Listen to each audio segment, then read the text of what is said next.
Well, hello there. My name is Stephanie, and I'm an alcoholic in recovery. Thanks for joining me. This channel is all about supporting people who have a drinking problem or are recovering from a drinking problem. Anything sober curious, 12-step related, alcoholics, atheist, anonymous related, all of those things are welcome here. If you feel like something resonates with you here, please let me know in the comments. Please subscribe to this channel, and you can go ahead and email me. My information is in the description of the show if you want a sponsor or someone else to talk to if you are in need. Last episode, we were doing our big book study, and we're just going to jump right back into that. It is a cozy winter December, so we're going to do this in my bed today. And a big book study is a great way for us to just slowly, word by word, go through the big book of Alcoholics Anonymous with our fellowship of AA members and those who are just AA curious. If you don't like AA, that's okay. Just take what works and leave the rest behind. If anything, just let me keep you company while you try to avoid another drink. So let's get started. We are on page 23. The chapter is There is a Solution. These observations would be academic and pointless if our friend never took the first drink, thereby setting the terrible cycle in motion. Therefore, the main problem of the alcoholic centers in his mind rather than in his body.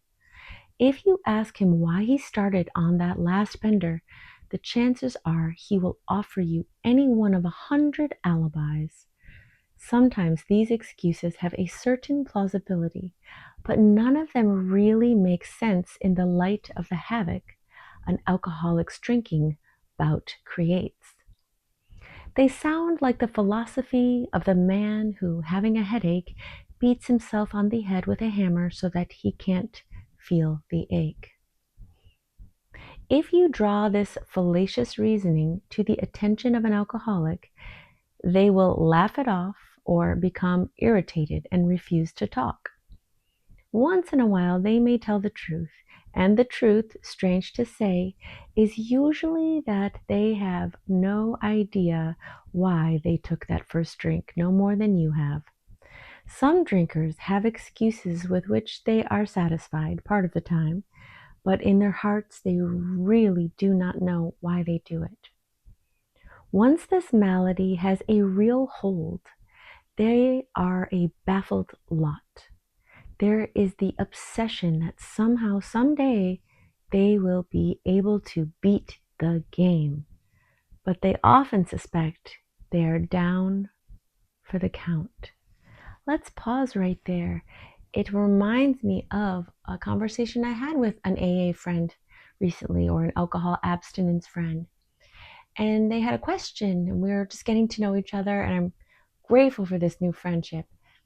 And this person asked me if that was it for me.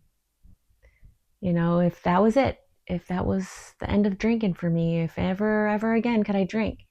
And I had to stop and be adamantly, kindly pointed and saying, absolutely never can I drink again. Absolutely not. Not me. Not me. I am an alcoholic, and I will always be an alcoholic. I'm not ashamed of that label. It's a label that helps me understand my disease, my syndrome, my disposition in the world.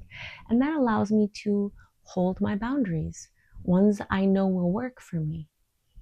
The very moment I need more proof, I will try to drink again.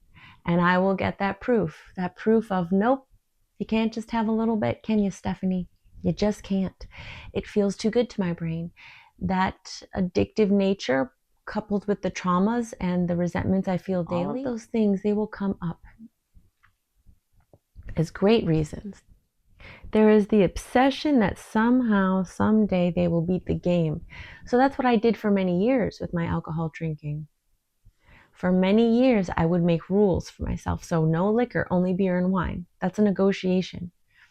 If you're in the negotiating phases, if you're trying to plan your drinking so that it's the least destructive, we have a problem. And we know if we are those people, we can never start drinking again, or we are back exactly where we left off, near death, because the obsession of the mind is what kills us. Once we let go of that obsession, we can finally find some clarity of choice. How true this is, few realize. In a vague way, their families and friends sense that these drinkers are abnormal, but everybody hopefully awaits the day when the sufferer will rouse themselves from their lethargy and assert their power of will. The tragic truth is that if the person be a real alcoholic, the happy day may never arrive. They have lost control. At a certain point in the drinking of every alcoholic, they pass into a state where the most powerful desire to stop drinking is of absolutely no avail. This tragic situation has already arrived in practically every case long before it is suspected. The fact is that most alcoholics, for reasons yet obscure, have lost the power of choice in drink. Our so-called willpower becomes practically non-existent. We are unable at certain times to bring into our consciousness with sufficient force the memory of the suffering and humiliation of even a week or a month ago. We are without defense against the first drink. The almost certain consequences that follow taking even a glass of beer do not crowd into the mind to deter us. If these thoughts occur, they are hazy and readily supplanted with the old threadbare idea that this time we shall handle ourselves like other people. There is a complete failure of the kind of defense that keeps one from putting his hand on a hot stove. The alcoholic may say to themselves in the most casual way, "It won't burn me this time, so here's how." Or perhaps they don't think at all. How often have some of us began to drink in this nonchalant way, and after the third or fourth, pounded on the bar and said to ourselves, "For God's sakes, how did I ever get started again?" Only to have that thought supplanted by, "Well, I'll stop with the sixth drink." Or, "What's the use anyhow?" I'll pause there and give you a point. I do agree. Once I start that one sip of alcohol, it's just all over for me because I have been doing this for years. You don't end up in Alcoholics Anonymous because you maybe had a mistake drinking. You end up here because everything else has not worked for you. You cannot control your drinking. Therefore, no drink is the only amount you can handle. And instead of drinking, you're replacing that with a program of recovery, which is a structured program. Even if it's just showing up to watch my videos on YouTube on a regular basis, you're starting a recovery program. That's simple. If you find any other podcast or video footage that is recovery based that you can do for yourself routinely on a regular basis, you're now starting a recovery program. And that's what we have to put in place of the drink so that when we do feel a desire to drink, then we have something else to turn to. When I feel the desire to drink, I choose instead to take a contrary action, which is something I normally wouldn't do as an alcoholic. I don't drink. Instead, I call my sponsor, call a friend, I go pick up litter at the park. I do arts and crafts. Sometimes I take a nap. Sometimes I ask for a hug. Sometimes I go for a walk. There's lots of things to do, but I have a plan in place. And basically in the book here, they are telling us that even if we burn ourselves on the hot stove a million times, the alcoholic mind will continue to touch the hot stove. There is something in the obsession of it, and it's not a shameful thing. It is just a thing that we now can address when we know it exists. Let's drop the shame. There's no shame in being harnessed by a drug that was designed to harness you. When this sort of thinking is fully established in an individual with alcoholic tendencies, he has probably placed himself beyond human aid, and unless locked up, may die or go permanently insane. These stark and ugly facts have been confirmed by legions of alcoholics throughout history. But for the grace of God, there would have been thousands more convincing demonstrations.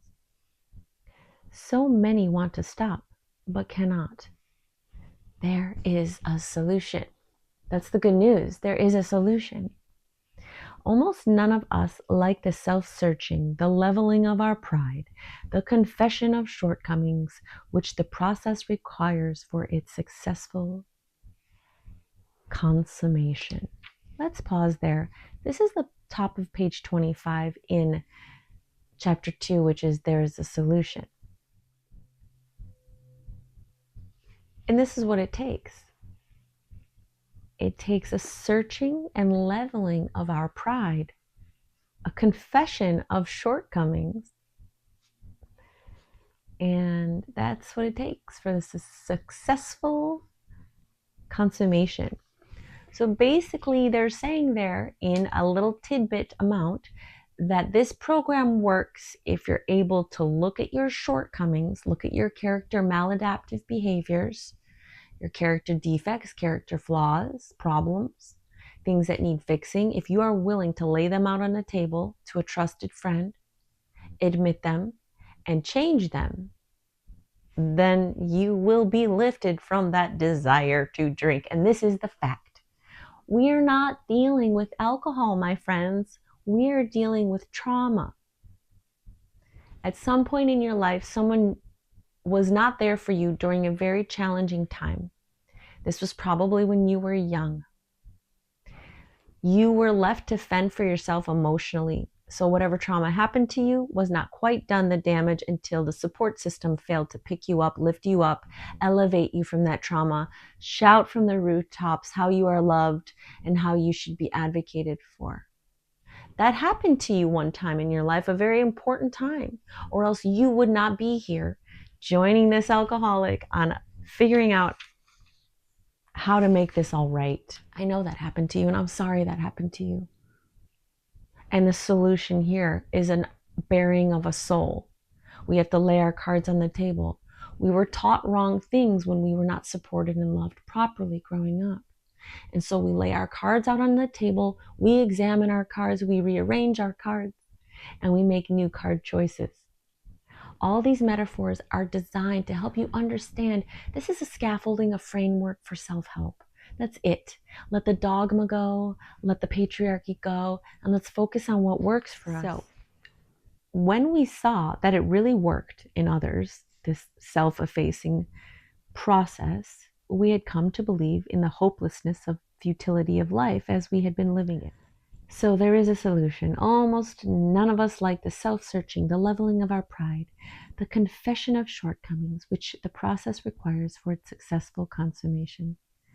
But we saw that it really worked in others, and we had come to believe in the hopelessness and futility of life as we had been living it. When, therefore, we were approached by those in whom the problem had been solved, there was nothing left for us but to pick up the simple kit of spiritual tools laid at our feet. We have found much of heaven, and we have been rocketed into a fourth dimension of existence of which we had not even dreamed. I love that fourth dimension of existence. They will repeat that a few times in the book. The great fact is just this, and nothing less, that we have had deep and effective spiritual experiences which have revolutionized our whole attitude toward life, toward the fellows, and toward God's universe. The central fact of our lives today is the absolute certainty that our Creator has entered into our hearts and lives in a way which is indeed miraculous. They have commenced to accomplish those things for us which we could never do by ourselves. If you are a seriously alcoholic, as seriously alcoholic as we were, we believe there is no middle of the road solution. We were in a position where life was becoming impossible, and if we had passed into the region from which there is no return through human aid, we had but two alternatives. One was to go on to the bitter end, blotting out the consciousness of our intolerable situations as best we could, and the other to accept spiritual help. This we did because we honestly wanted to, and were willing to make the effort. A certain American businessman had ability, good sense, and high character. For years he had floundered from one sanitarium to another. He had consulted the best-known American psychiatrists. Then he had gone to Europe, placing himself in the care of a celebrated physician, the psychiatrist Dr. Young, who prescribed for him, though experience had made him skeptical. He finished his treatment with unusual confidence. His physical and mental condition were unusually good. Above all, he believed he had acquired such a profound knowledge of the inner workings of his mind and its hidden springs that relapse was unthinkable. Nevertheless, he was drunk in a short time. More baffling still, he could give himself no satisfactory explanation for his fail. So he returned to his doctor, whom he admired, and asked him point blank why he could not recover. He wished above all things to regain self-control. He seemed quite rational and well-balanced with respect to other problems, yet he had no control over alcohol. Why was this? He begged the doctor to tell him the whole truth, and he got it. In the doctor's judgment, he was utterly hopeless and he could never regain his position in society, and he would have to place himself under lock and key or hire a bodyguard if he expected to live long enough. That was a great physician's opinion. Let's pause there. Oh my goodness. So there was a person who wanted treatment for their alcoholism. Their life was spiraling out of control. They couldn't stay off of it. And so they go see Dr. Young, the famous psychiatrist who's been alive in the 20th century. And it didn't keep this guy sober. He relapsed and he couldn't tell you why. And then when he asked the physician's true opinion, Young told him that he might as well lock himself up in a room with a bodyguard because there is no escape from the desire to drink. You basically have to lock yourself in a jail to not drink for the rest of your life because you are afflicted by this alcoholism. That's what the doctor told him at that time. And again, this book was written 90 years ago. But this man still lives and is a free man. He does not need a bodyguard, nor is he confined. He can go anywhere on this earth where other free men may go without disaster, provided he remains willing to maintain a certain simple attitude. Some of our alcoholic readers may think they can do without spiritual help. Let us tell you the rest of the conversation our friend had with his doctor. The doctor said,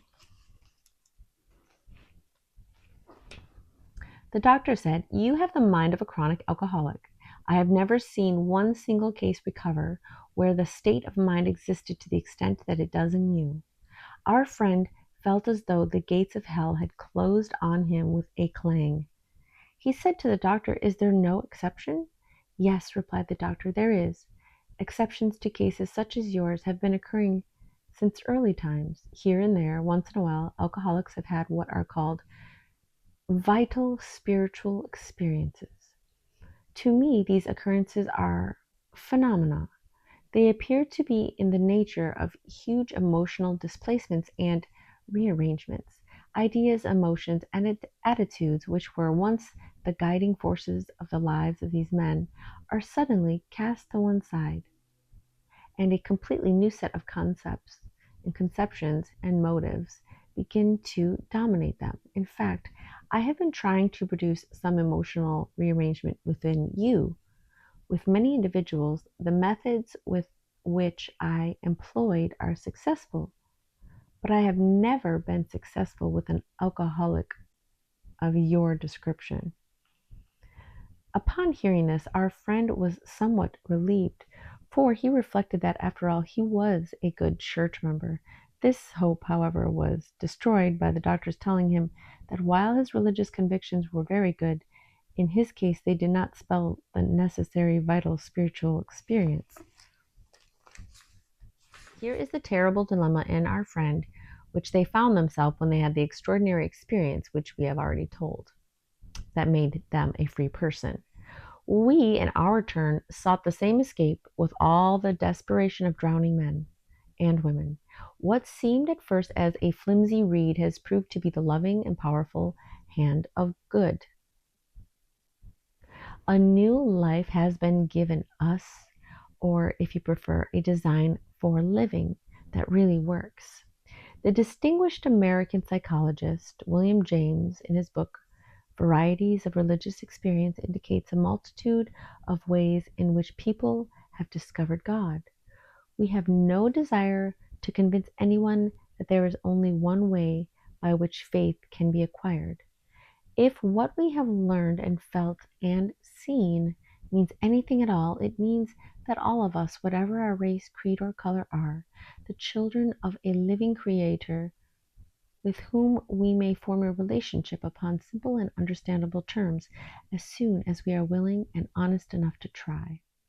Those having religious affiliations will find there nothing disturbing to their beliefs or ceremonies. There is no friction among us over such matters. We think it no concern of ours what religious bodies our members identify themselves with as individuals. This should be an extremely personal affair with which each one decides for himself in the light of past associations or his present choice. Not all of us join religious bodies, but most of us favor such memberships. In the following chapter, there appears an explanation of alcoholism as we understood it, then a chapter addressed to the agnostic. Many who once were in this class and are now among our members. Surprisingly enough, we find each convictions no great obstacle to his spiritual experience. Further on, clear-cut directions are given showing how we recovered. These are followed by 42 personal experiences. Each individual in the personal experiences describes his or her own language and from their own point of view the way they establish their relationship with God. They give a fair cross-section of their membership and a clear-cut idea of what has actually happened in their lives. We hope no one will consider these self-revealing accounts in bad taste. Our hope is that many alcoholic people desperately in need will see these pages and will believe that it is only by fully disclosing ourselves and our problems that they will be persuaded to say, yes, I am one of them too. I must have this thing. Ending on page 29 there. That's the end of chapter 2. Awesome. Making progress. Moving along. So basically what we just read in the end of There's a Solution is that there is a solution. They ran over it, just the basic stuff. We're going to have to become humble. We're going to have to lay out all of our mistakes on the line, and we're going to have to talk to a person. I'm that person to talk to if you need somebody. You can always email me. My email address is stedydub@gmail.com, stedydub@gmail.com. Before we sign off, I would like to read you the promises in the Alcoholics Anonymous program. They say a little something about promises. We'll get to it later in the book, but I want to jump ahead and share that with you now so you can stay in the know. If we are painstaking about this phase of our development, we will be amazed before we are halfway through. We are going to know a new freedom and a new happiness. We will not regret the past, nor wish to shut the door on it. We will comprehend the word serenity, and we will know peace. No matter how far down the scale we have gone, we will see how our experience can benefit others. That feeling of uselessness and self-pity will disappear. We will lose interest in selfish things and gain interest in our fellows. Self-seeking will slip away. Our whole attitude and outlook upon life will change. Fear of people and of economic insecurity will leave us. We will intuitively know how to handle situations which used to baffle us. We will suddenly realize that good is doing for us what we could not do for ourselves. Are these extravagant promises? We think not. They are being fulfilled among us, sometimes quickly, sometimes slowly. They will always materialize if we work for them. That's a fact. And it is true. I have lost those baffling moments. That doesn't happen to me anymore. I know the answers to my problems now. I can find the solutions to my discontentment.